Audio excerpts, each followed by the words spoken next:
Welcome to the Let's Get Chemical podcast, a podcast made by chemical engineers for chemical engineers, and in which we talk with alumni and other guests who work in the world of chemical engineering about their experiences, their jobs, and other hot topics in the industry. My name is Frizo. I'm a 24-year-old chemical engineering student here at the UT, and the host for this episode. First of all, some public service announcements. Through Olympic promotional channels, we will try to announce the podcast beforehand, so you can send in questions if you want to. And if you want to be part of the podcast or you have a strong opinion, please let us know as well. As you might remember, last episode we talked with Thomas Brouwer, who's currently working at Host, or Pride actually. If you haven't listened already and you want to know more about Thomas and what he does for his work and about his life and the position where he is now, you can find that episode in YouTube, Spotify, and of course the Olympic website. For today's episode, we have a really hot topic, and with a very special guest, in my opinion, Sascha Kersten. Dear Sascha, could you maybe give a small introduction about who you are and what you do? For sure. Thanks for having me here this evening already. My name is Sascha Kersten. I was not born here in this region. I come from Limburg, in the south of this country. I was born and raised there, then moved to Amsterdam to study chemical engineering. Then I started to work at ECN, which is the Dutch Energy Research Foundation. Worked on many topics: fuel cells, biomass gasification, coal gasification, even nuclear power. Already back then, which was in the mid-90s, I was interested in renewables, so a new way of dealing with energy. While at ECN, I did my PhD studies. So I actually never was a real PhD student. I was working at an institute and did my PhD when I was present over there. Later on, I transferred to Twente. I think this was in the range of 2002, 2003. And my first assignment here was to coordinate the biomass research. Back then, we did quite some research on biomass, biomass to energy, and also biomass to fuels. And later on, I got interested in research in general, and I was elected or asked to become a professor in chemical engineering. And that was in the year 2010. And since then, I'm working in the group SPT, as you might know. And this group is very broad. We are doing all kinds of research, very closely related to industry.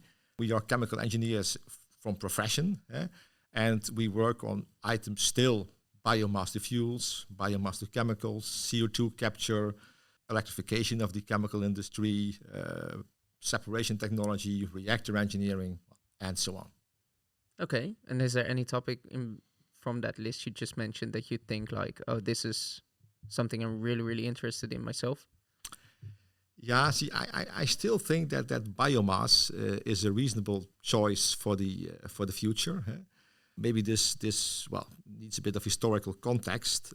In the mid-90s, we thought about renewables, right? And back then, biomass was seen as a very important source of renewable energy. And we worked on that for 10 to 15 years. And later on, biomass, became quite less popular. It was food against fuel and so on. So that was a topic back then. But I still think that biomass in itself would be a very good replacement for fossil resources. What I'm also doing now at the moment, which I did not mention yet, is the recycling of plastics. So that's more like recycling. Biomass is a new source of carbon, but in a future economy, we should also start to recycle, let's say, carbon, and that could be done by plastic recycling. Okay. Then today, we are already mentioned, we're going to discuss a hot topic, and the hot topic is the cutting the ties. So basically, for those who are listening who don't know about what cutting the ties means, it's basically there's a movement going on right now where there's a lot of pressure on universities that universities should stop working together with the fossil industry and think about the research that they are doing with the fossil industry that is promoted by the fossil industry or actually invested by the fossil industry, and if we should continue doing that or if we should, cut the ties with the fossil industry. Do you agree with this synopsis, this very short introduction about the topic? Any things I missed? No, I don't think you missed things. I think we could add that this came up very quickly. Yeah? I did not see this coming. Let's put it like that. I did not see this issue coming up 2 years ago. But now it's there. Indeed, there are groups, also university groups, that are advocating to cut all the ties with industry. Yeah. Okay. We'll later on discuss also your opinion on it, but we'll try to get many angles on it and discuss what should be done.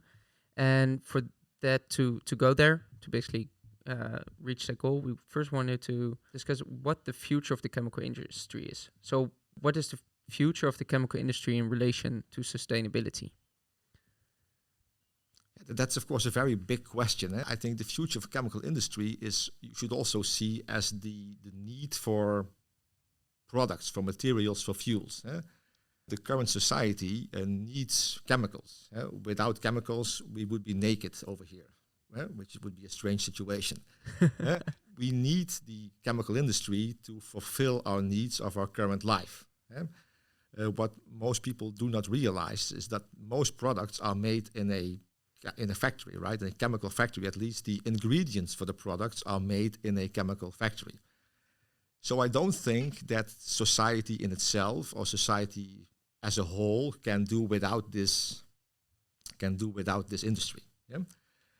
And then you also have to realize a few things, and one of them is that the population is still growing. Yeah? At the moment, we have 8 billion people on this globe. Well, the projections differ a bit, but let's say it's 9, 10 or 11 billion in the future, but let's say it's 10, it's a nice number. That's one thing. So just the amount of people that is increasing will increase the demand for products that we are making. And next to that, quite some of these 10 billion, let's say it's 3 to 4 billion people, will start to have a life, a way of living that requires more chemicals and more energy. So the amount of products that we are going to produce, or actually the amount of products that are needed, will only increase. Yeah, maybe an example, the plastic industry. Yeah? At the moment, a round number would be that we are producing 400 million tons of plastics per year. In 2023. The general projection is that this will grow again, rounded off to 1 billion tons per year at the end of the century. So if you talk about what will happen in the future with the industry, the chemical industry, this will only grow because we need more materials. That's for sure one direction it will go. Of course, the products that this chemical industry is producing will change. At the moment, a refinery produces gasoline and diesel from crude oil. We are electrifying the transportation. Some people drive an electric car, not many if you count, but that number will increase. So the projection is that in X years, let's say in 2060 or 2070, 50% of all the transport can be electric. Yeah?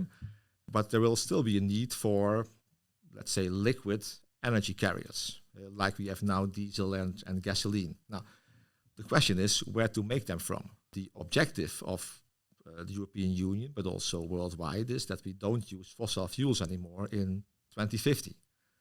Well, that means that these liquid transportation fuels have to be made from something else as compared to fossil fuels. What that can be biomass or CO2. Yeah? So in general, there will be huge changes in the future, but I think that the industry in itself will only grow.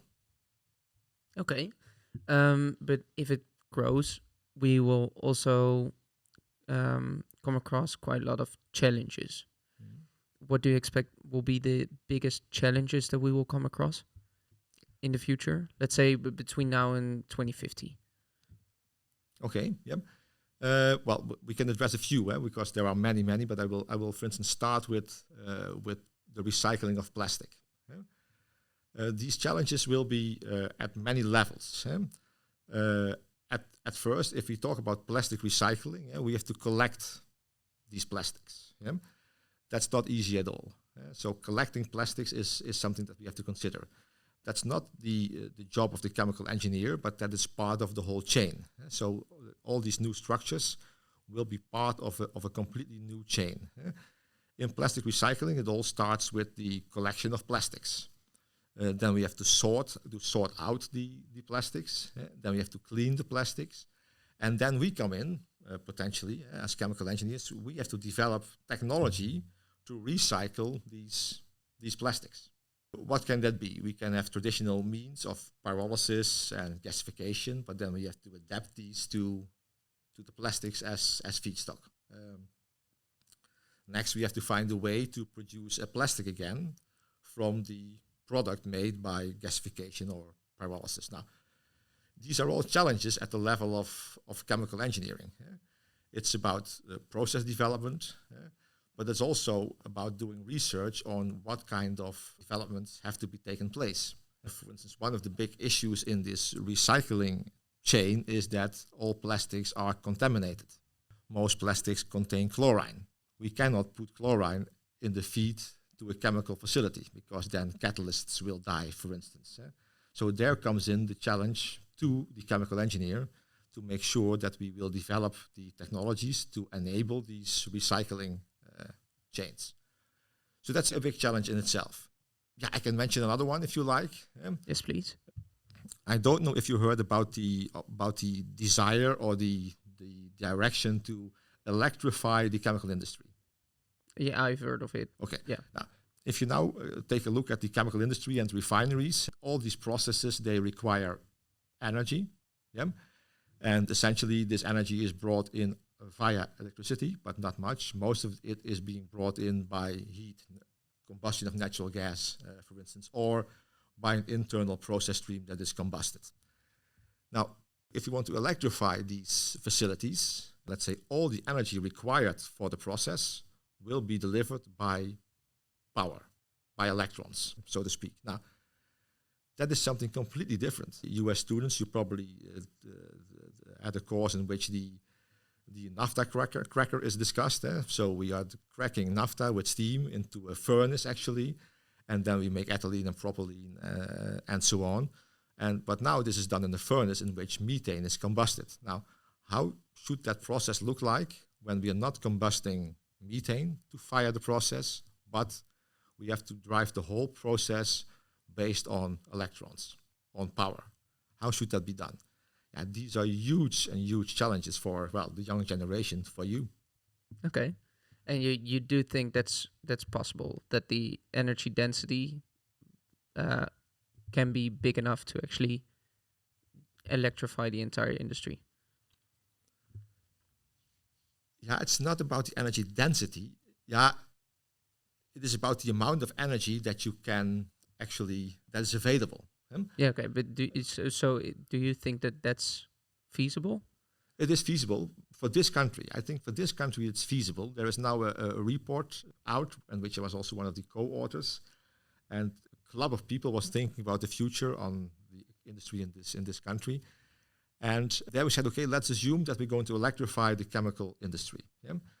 And how much power would be needed for that? Now, then we should first have a few numbers as a baseline, right? At the moment, we have power plants which actually deliver the electricity and electrons, charged electrons, for houses and for industry.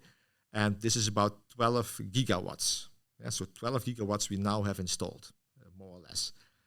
If we want to go to electric cars and if we want to go to electrifying the industry, then we need around 70 to 100 gigawatts.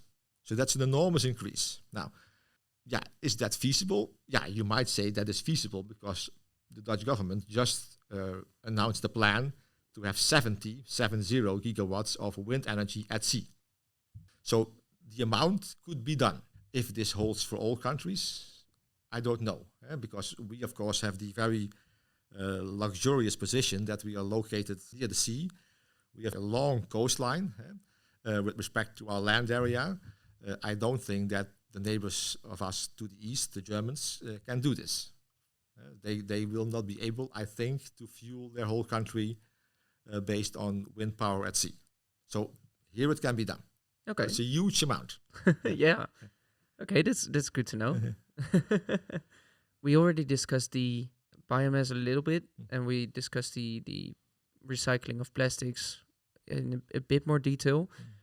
Are there current technologies that are being developed within SPT, let's say, that you think have a potential that are a potential solution for the sustainable industry to make the chemical industry more sustainable? Yeah, I think there are many potential good technologies being investigated also in our group.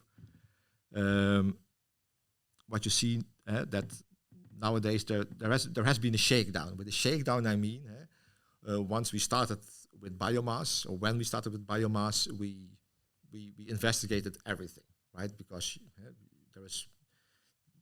you have many options for the future.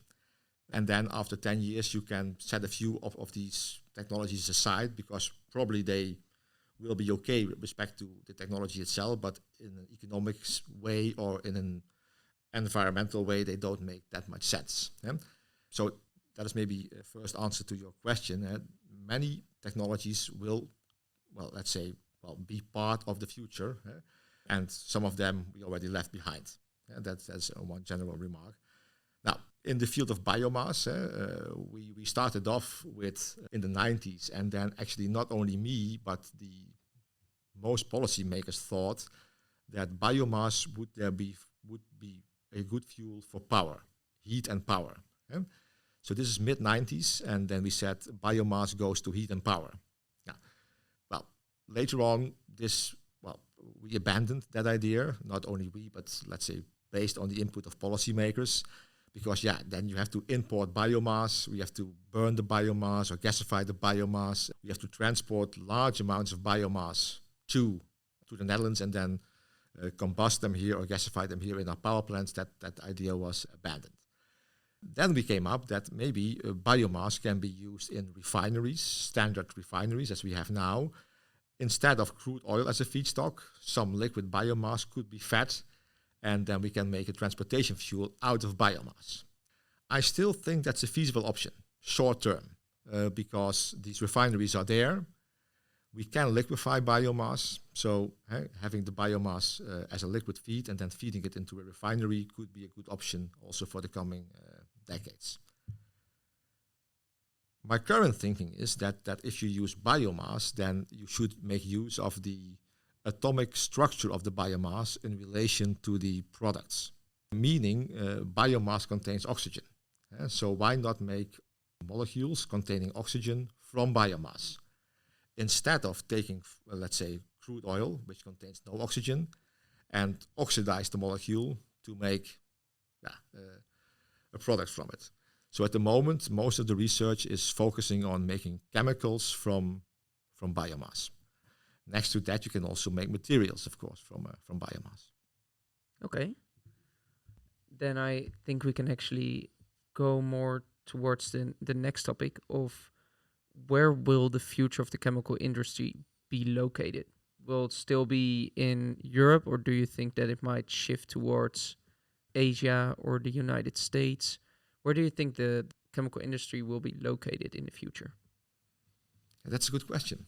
I could answer that also based on current trends. If you look at the developments globally, you already see that most new factories are not being built in Europe. So there is an outflux, or let's say there is the new factories are being built outside of Europe, at least the majority of them. Then the answer would be indeed that quite some of the industry will move away from Europe. That is also not so strange, I would say, also because the market is not that much in Europe anymore. If you look, for instance, again at plastics, we are producing 400 million tons per year. I think 15% of that amount is being consumed in Europe. If you then also take into account that, let's say, the growth in population will be outside of Europe, then it is logical that China is building more chemical factories than we are doing, right? You do see that some special, some niches are being built in Europe.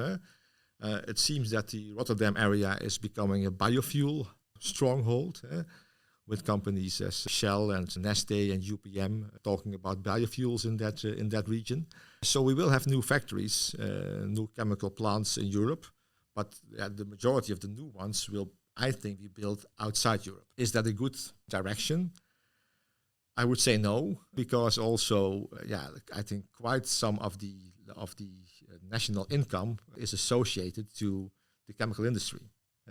So my plea is always that let's make sure that we keep a part of this industry in the Netherlands or in Europe, and make sure that we transform this industry to a much more sustainable way of operation, but keep the industry here, develop technology here, develop technology that is sustainable, renewable here, and lead the rest of the world actually in this direction.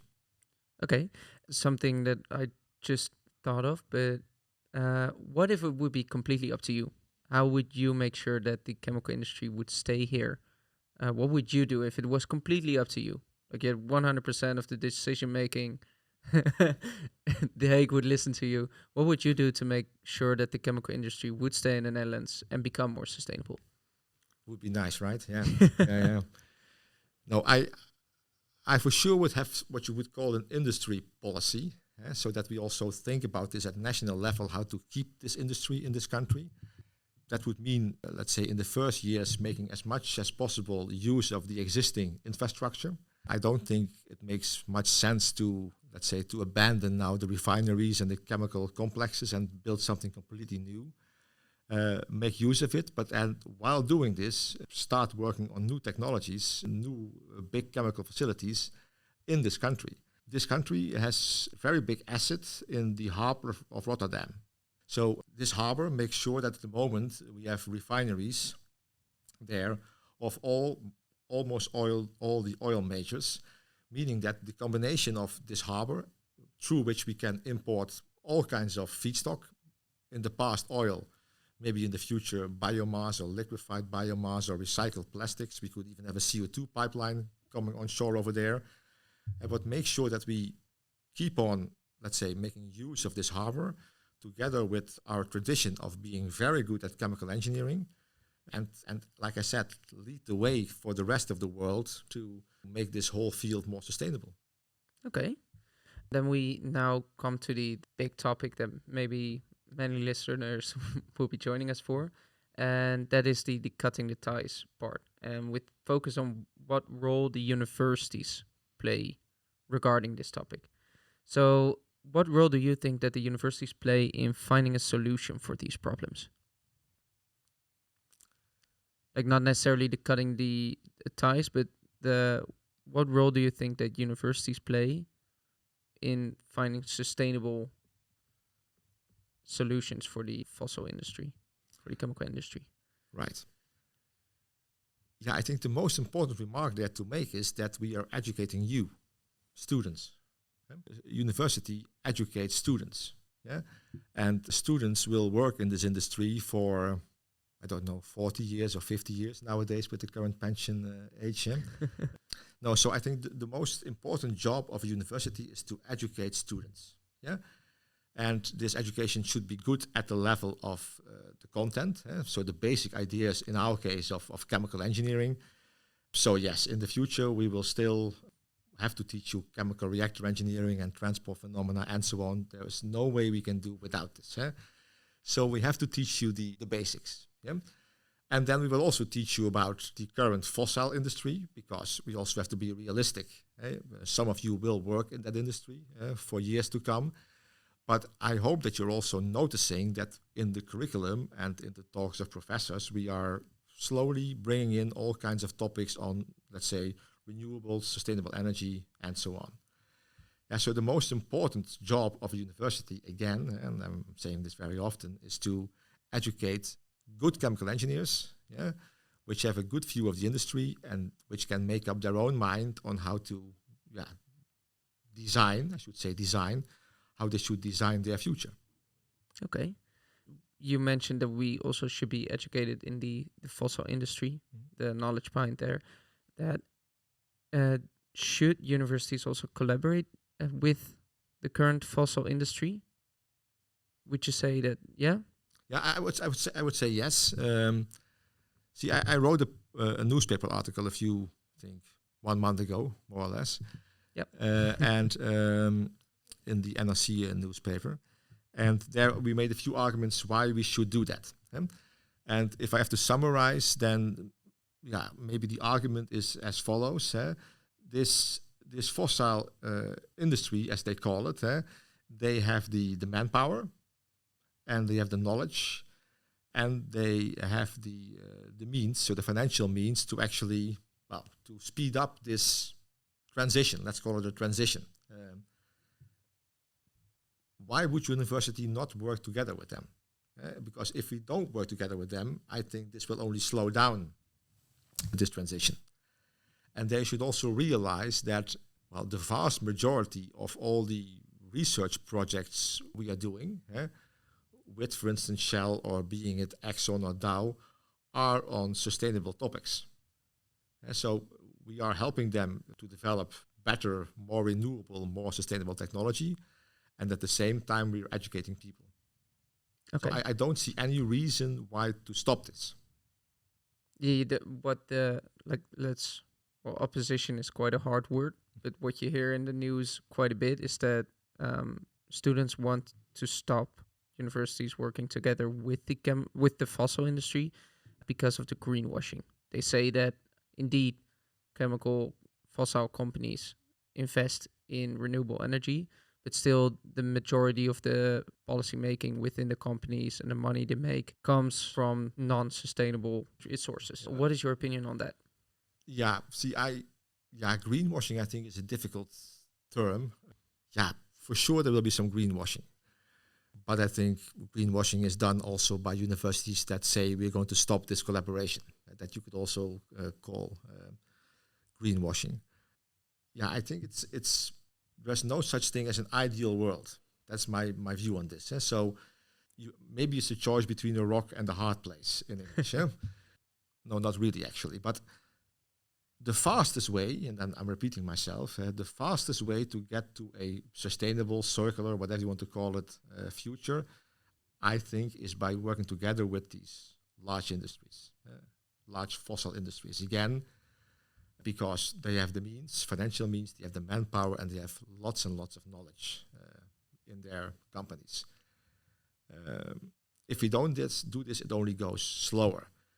Yeah, if you then want to add the argument of greenwashing, I'm fine. But if you don't do it, then you will only slow down. And, well, who benefits from that? To put it differently, I don't see by which other route, and that's also the challenge to what you just called, I think you called it the opposition, right? Or the other side or whatever. The challenge is then, how would we do this? Who should pay for this? Should the new economy be developed completely by small spin-off companies, by startup companies? I don't see the alternative. No, I agree with that actually. I do still think it's important to also discuss the opinion of the other side. Oh no, for sure. No, and I really do I try to make an effort to understand them. I think we should always, discuss. Yeah, see, for instance, I already do not understand, or really, the term fossil industry to me is very strange. I think that every industry is fossil because all industries use power and heat. Yeah, and yeah, if you take a look at the European energy mix, this is 80% or 75% fossil. So it's very strange to say, okay, there's a fossil industry and a non-fossil industry. I think at the moment, all industry is fossil. But then again, I challenge them to come up with a plan to reach what they call climate neutrality, or CO2, to go to CO2 neutral in 2050 without these big companies. Okay. Something quite different, but still related to this. You also have the United Nations Sustainable Development Goals. Do you think that universities should be involved with those goals, reaching those goals, thinking about how they should reach those goals? Yeah. See, these goals are very general, right? I think because one of them is to no poverty is one of these goals. The other one is food availability, and so on. You cannot really disagree with these goals, and that makes them a bit less concrete for me. I don't think that these should be leading in the university. Yeah? What you see at the moment is that every university and every polytechnical university, applied university, and every high school feels the urge to make an effort to contribute to these UN SDGs. While I think, and I mentioned that before, that the main goal of university is to educate people. Yeah. And to create people that see many, that have experienced inputs from all kinds of directions, and they can make their own choice on what to do in their further career. Having said that, I have worked my whole career in renewables, sustainability, so I'm in favor of that. The only thing is I don't like that it has become a single direction. You have to include these UN goals in your research and education.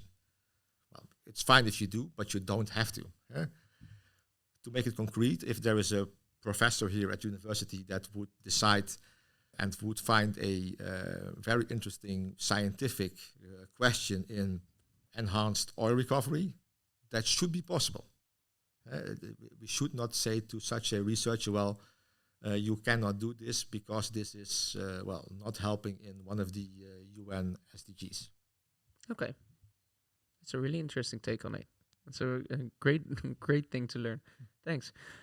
I read an article that was written in Het Parool about the Free University of Amsterdam, the VU. Yeah. And they will be cutting the ties, not with their current research, but they will be having a special committee that will judge new collaborations, and they will only work with companies that are actually working on achieving the climate goals as set by the Paris Agreement, if I'm not mistaken. What do you think about this? Do you agree with it? Do you think that the UT should also imply such a thing, or what do you think about it? Yeah, I'm now. I think it was not the VU, but the UvA that is doing this. But that doesn't matter. It's one of the Amsterdam universities. Yeah, I would say that is greenwashing in itself. Because how would you actually evaluate that? How will you ever determine if a company is, making an effort or how they contribute to the Paris goals? Yeah, that I wouldn't know how to do this. For instance, at the UvA, I now know that they have a committee that actually has to evaluate every proposal of a research proposal of a professor or a group of professors with the fossil industry and see if this is allowed, yes or no. Yeah, I don't think we should do that because that's always subjective. What will be the measure to determine when it's okay or not?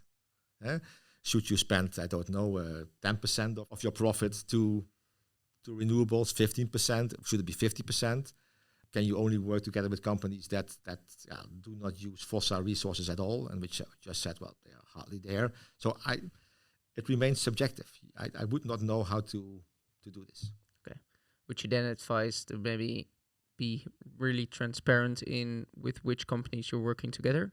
So let's say the university says we're not going to cut our ties, but every research that's being supported by Shell, because before we started recording, you said Shell made $40 billion profit, and they invested $4 billion of that into sustainable research. Yeah, no. Well, that would be nice research. No. Sorry. Into sustainable, let's say, investments. Yeah. Sorry. Yeah. Sustainable investments. Would you then say, like, on the university, every research that's being done should have like a label if it's being supported by Shell, for example? Would you say that the university should be really transparent in saying this research is supported by I will still use the term fossil industry company by lack of a better word, or not? Yeah, why not? But I think that's already being done. So if we publish a paper in my group, so I can only speak for my group, and Shell is the sponsor, then it's just written in that paper, somewhere at the back, I should also mention that the research is sponsored by Shell. I have no objection at all to make a public list and say, okay, we have these projects, and these are sponsored by Exxon, by Dow, by Shell, and whatsoever. Yeah, see, like I just said, most, and in my group, I think it's 100%. All of this research we are doing together with this, what you still call fossil industry, is on sustainable topics. Yeah, and mind you, we are also working together very often with experts from Shell in these projects. So we are completely open in this. There are no secrets at all. There is no hidden agenda. It's also not the case that, for instance, Shell has too big of a say in the research. So it's always Shell that sponsors a research project, and then there's a university professor that executes the research. And the professor is, of course, in charge of what will be done. They cannot hold back any research results. So, they cannot say, we do not like this outcome because it's against our interests, so we will forbid you to publish this. This, at least to me, never happened. Transparency, no problem at all. Okay, that's actually really good that you also mentioned that, because that was something I didn't know, and I know that some students at the UT also think that there's like a hidden agenda, but I think it's a really good thing that you also mentioned that such a company doesn't have influence on research like that. We do also have some questions from listeners, actually. Sure. Oh. And the first one, Tim has a question, and he asks, how do you think the executive board of the UT should handle the cutting the ties situation? And what action do you think they will take? So let's separate it into two questions, actually. Focus on the first one. So how do you think the executive board should handle this issue? Good question, Tim. Yeah, I think that the board has to take a position, and they should, communicate this position. And that's something that they did not do until now, at least not that I heard of. So the first thing I think they should do, they should say, okay, this is the position of the University of Twente. We are a bit slow in that respect, like you just said in this Trouw paper. The VU already mentioned something. I know that Utrecht also made a statement. Eindhoven already made a statement, and so on. So the first thing that I would advise the board is to announce what is the statement of the University of Twente. And I would advise them, but that's not strange, and knowing my own opinion, that they would say we will remain collaborations with this industry, just because the reasons I just said. It will only increase the transition towards a sustainable future. Well, what do I think that they will do? Having heard the first announcements internally, I will think that they will go along with my advice. Okay. Yeah. Okay. Yeah. That's interesting to know. Then we have another question, and we actually don't know for this one who sent it in, but that's, how do you think the energy transition is aided by universities together working with fossil companies? Well, we actually already kind of discussed this earlier on, but still, maybe give like a short recap. Yeah, maybe I can formulate a different answer to that, but in the same line of thinking. Most major companies, what they did in the past was they did most of their research internally. Yeah. Collaboration of companies with industry is something that is not very new, but relatively new. Yeah. At the moment, this is much more. So all the major companies are collaborating with universities. They are doing that for a reason. Yeah, they do think that at universities, smart people are present that could help them in developing new technologies. So that's one way. So industries do think that we will come up with good ideas. And that can be at all kinds of levels. That can be at the level of, let's say, technologies that will come in place in a few years, but also technologies for 2050 or even further away. So that's one way. The other one, which we also already said, we are educating the engineers, like the two of you, like you, which eventually will have to make this transition to a sustainable future happen. And so that's the second most important thing, I would say. Okay. Then the last question we actually have is, can we limit research that does not support sustainable future?